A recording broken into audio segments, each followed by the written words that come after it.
In the autumn we showed you how to lift dahlia tubers and begonia tubers and store them for the winter, but then of course come the new year you need to set them into growth, and if you're lucky you may well see, both with your saved begonia tubers and any you bought, 1 or 2 shoots coming.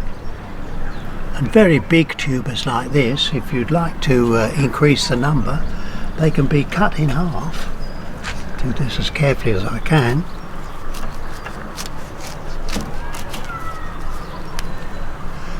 And then left to dry. It needs to be really dry and formed a bit of a skin before you start to get them back into root again. And both uncut and cut begonias can be treated in 2 ways. The easiest way, very early in the year, if you're not sure where the growth is coming from, is to put some damp compost into a polythene bag and then put your begonia, this is the best one to do, put that into the bag,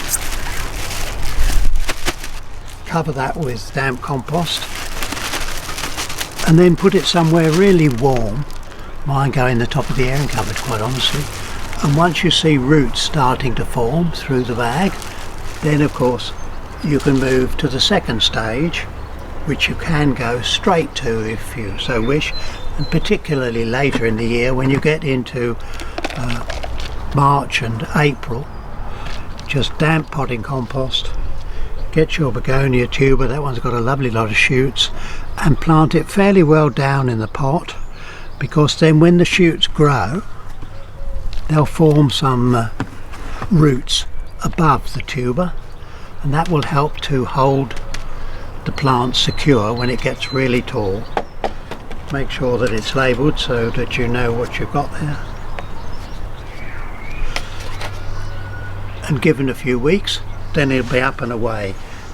We had a very big tuber of Begonia Santa Cruz that we saved last autumn, and you can see that's going to really fill the pot, and it will grow 2 feet high and 2 feet wide. They're well worth a little attention, these begonias.